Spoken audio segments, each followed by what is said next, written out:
तुम्हें गवर्नमेंट की तरफ से लाल बत्ती गाड़ी मिली होती। उसने कहा ठीक है। तो बाबा साहब ने कहा जाओ, तुम जिस गांव से और जिस गली से पकड़ के आए हो, यह लाल बत्ती गाड़ी तुमको गवर्नमेंट ने दी है। इस गाड़ी को लेकर के सुबह सुबह तुम हफ्ते में 1 दिन 2 दिन 4 दिन जब भी तुमको समय मिले, सुबह सुबह अपने पूरे महकमे के साथ पूरे लाल अक्सर के गांव को लाल बत्ती गाड़ी से अपने उस गंदी बत्ती को जहाँ से तुम निकल के आए हो, सुबह सुबह एक घर लगा दिया। उसने हाँ भर लिया और बाबा साहब ने कहा जाओ। बाबा साहब फिर अपने दुकान में करीब आधा घंटा जब बीत गया तो बाबा साहब ने फिर पेपर नीचे किया तो देखा कि वो लेक्चर फिर खड़ा है। तो उन्होंने पूछा कि क्यों खड़े हो भाई?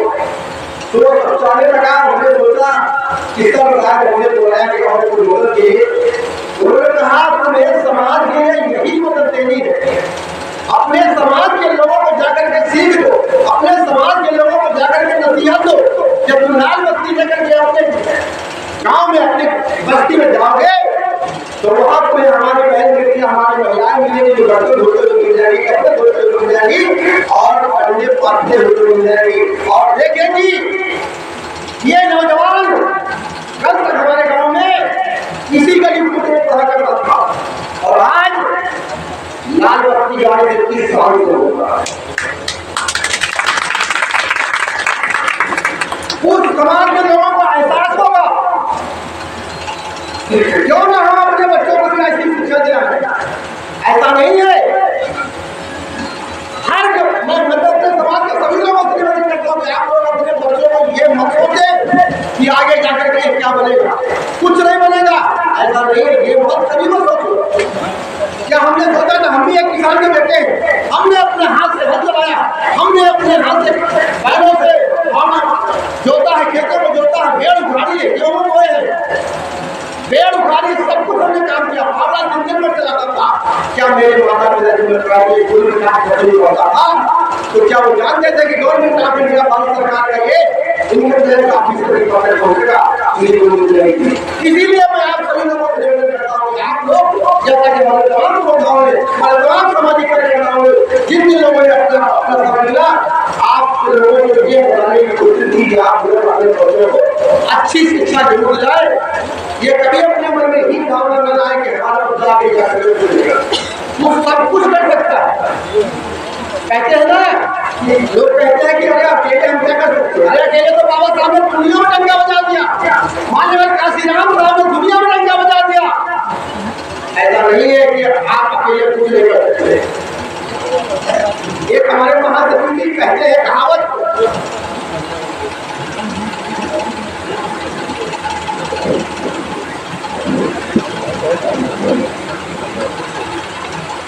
कि अकेला चला भार नहीं छोड़ सकता। ऐसा नहीं है, अकेला चला भार छोड़ सकता है तो करते वो छोड़ सही समय पड़ी है। मानव काशीराम साहब ने अकेले किया, अकेले अपना पंजाब छोड़ करके पूरी दुनिया में जाया और उसी की बदौलत है कि 4 बार की सरकार बनी, 3 बार हमारे माननीय मुख्यमंत्री श्री मुलायम सिंह यादव जी बने, 1 बार हमारे माननीय मुख्यमंत्री जी बने और 4 बार मेहरबानी जी बने। अकेले काशीराम जी की मेहरबानी की बदौलत है जिन्होंने पूरी दुनिया में सरकार किया, पूरे भारतवर्ष में।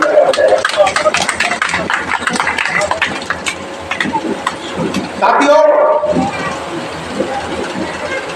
मैं कुछ जानकारी आपके सामने रखूंगा। हमारे ये लोग जितने भी हमारे देश के लोग कहते हैं कि हमने तो आपको वस्तु दे दिया।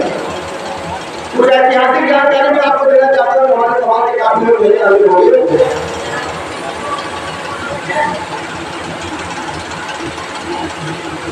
हम किस विभाग का नाम ले लें, हमने अभी बताया कि सारे विभाग हमारे मैं एक आपको एग्जाम्पल देना चाहता हूँ।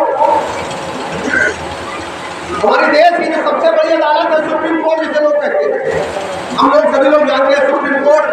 आज वो सुप्रीम कोर्ट को लगा दिया गया है। अभी तक सुप्रीम कोर्ट थी, ऐसा नहीं था, वो स्वच्छंद संस्था थी, स्वच्छंद संस्था थी। लेकिन आज हमारे देश की चाहे वो हाई कोर्ट हो चाहे सुप्रीम कोर्ट हो, इसको बड़ी बना दिया गया है। हमारे सरकार के लोग नुमाइंदे ऊपर दिल्ली में बैठे हुए हैं, जिस तरह चाहते हैं उस तरह आदेश पारित करवाने हैं। अभी 2 मई को एक आदेश पारित हुआ था कि हमारे देश के जो हाई कोर्ट और सुप्रीम कोर्ट के जजों की जो नियुक्ति होगी, एक कॉलोनियल सिस्टम होता है, उस कॉलोनियल सिस्टम के तहत इन सुप्रीम कोर्ट के जजों की नियुक्ति होगी। और जो देश के इलेक्शन कमिश्नर है, चुनाव आयुक्त, 2 मई को सीबीआई चंद्रचूड़ साहब ने एक आदेश पारित करके 5 जजों की बेंच, 5 जजों की, 1-2 जजों की बेंच नहीं, 5 जजों की बेंच ने आदेश पारित करके कहा था कि चीफ इलेक्शन कमिश्नर की नियुक्ति में प्रधानमंत्री होंगे, सीबीआई होंगे, सीबीआई की जस्टिस दुनिया और विपक्ष का नेता होगा। ये 3 लोग चीफ इलेक्शन कमिश्नर का चुनाव करेंगे। लेकिन अभी आपने देखा होगा कि पिछले हफ्ते जो सरकार चल रही थी पार्लियामेंट में, लोकसभा की चुनाव वाली सरकार ने एक कानून बना दिया और कानून बना करके 5 जजों की सुप्रीम कोर्ट की नियुक्ति करते हुए दोबारा एक आदेश पारित कर दिया कि सुप्रीम कोर्ट के कमिश्नर का नियुक्ति प्रधानमंत्री करेगा और सीबीआई करेगा, चीफ जस्टिस ऑफ इंडिया, और एक केंद्र का मंत्री करेगा। मतलब रेशियो 3 में से 2 का होगा। जो सरकार के होंगे, यदि कभी वोट करने की नौबत आए तो सरकार में दी जाए। तो ऐसी हमारे साथ हो रही है। हम आपको चीफ जस्टिस ऑफ इंडिया के बारे में बता रहे थे, हम बताएं आपको, हमारा देश 26 जनवरी 1950 को संवैधानिक तरीके से हमारा देश गठन हुआ और 1980 तक, आपको मैं एग्जाम्पल बता रहा हूँ, 1980 तक को जानकारी होगी कि एससी एसटी ओबीसी का सुप्रीम कोर्ट में कोई भी जज नहीं था। 1950 से देश आजाद हुए, गणतंत्र हुए, 1980 तक सुप्रीम कोर्ट में एससी एसटी ओबीसी का एक भी जज नहीं था। कौन सी आरक्षण की बात आप करते हैं? आरक्षण लेकर के जो पहले जज जो हुए वो ए वरदराजन साहब हुए, दूसरे जज एससी के बीसी के हुए और तीसरे जज केडी बालाकृष्ण साहब जो भारत के सीए हुए, और वर्तमान में एक जज 32 जजों में वर्तमान में एक जज है वी आर गवई साहब हमारे वर्तमान में आए। इसमें टोटल 32 जज है और आज तक 50 सुप्रीम कोर्ट के मुख्य न्यायाधीश बन चुके हैं। 50 में से केवल एक एससी का केडी वाला हुए। कौन से व्यक्ति उनको कैसे तो हमारे समाज को, हमारे एससी एसटी समाज को क्यों देखो बना रहे हो? कौन सी व्यवस्था के तहत करते हैं? इसीलिए सरकारी बने हैं, बाबू बने हैं, डॉक्टर बने हैं, इंजीनियर बने हैं, वकील बने हैं, जज बने हैं। आपको किसी भी तरह का कोटा उठा कर के लीजिए, हमारे देश में जितने भी जज हमारे, चाहे छोटे से लेकर के बड़े जज, कहीं भी हमारा कोटा पूरा नहीं। और कहते हैं कि हमने आरक्षण की व्यवस्था लागू कर रखी है, मेरे साथियों, हमारे तमाम साथियों ने कहा कि आरक्षण समाप्त हो रहा है, ये सही है।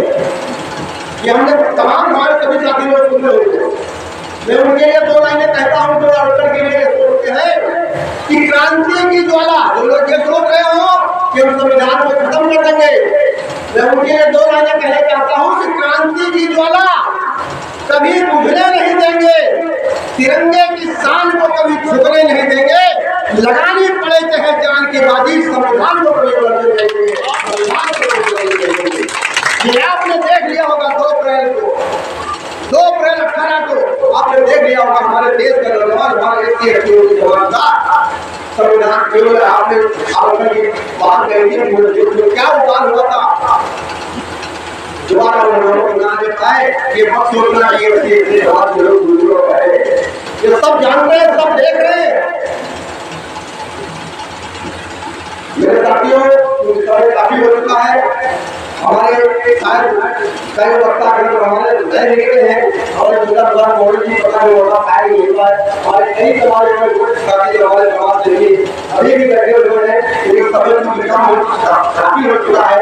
तो मैं और एक लाइन आपके लिए मैं कहूँगा मेरे बाबा साहब ने संदेश दिया था आज उन्हें जो सफल हुआ अगला कि आए मेरे समाज के लोगों, ये जो विशाल तंबू हमने लगा रखा अगला मेरे बाबा साहब हुए अपने समाज के पढ़े लिखे लोगों के लिए बोलते कि हमारा पढ़ा लिखा समाज हमें सपोर्ट नहीं कर रहा है, काम देते रहा है। तो बहुत सारा उन्हीं की एक लाइन है कि कर चले हम विदा जान, कर चले हम विदा जान कर साथियों, कर चले हम विदा जान कर साथियों, अब तुम्हारे हवाले साथियों, तुम्हारे हवाले साथियों। बाबा साहब ने अपने अंत आए मेरे साथियों, आए मेरे अनुयायियों, इस कारवां को मैं जो इतनी कठिन तपस्याओं को कहते हुए इतने अपने पूरे परिवार के बताया कि हमारे तमाम साथियों को बताया कर दिया, उन सबको त्यागते हुए मैंने अपनी बीवी को त्याग दिया। जिस कारवां में आज यहाँ पर आया हूँ, मेरा समस्त समाज के अपने समाज के लोगों से निवेदन है कि आप लोग ये कारवां बीच में जाने पाए, भले ज्यादा जाने पड़े, लेकिन कभी पैर पाए। यही बाबा साहब ने अनुरोध किया था। मैं अपनी बात आगे को विराम देता हूँ। मैं बस यही कहूँगा कि बाबा साहब जिंदाबाद थे। हम लोग कहते हैं कि अमर रहे, मैं कहता हूँ बाबा साहब जिंदाबाद थे, जिंदाबाद हैं और जिंदाबाद रहेंगे।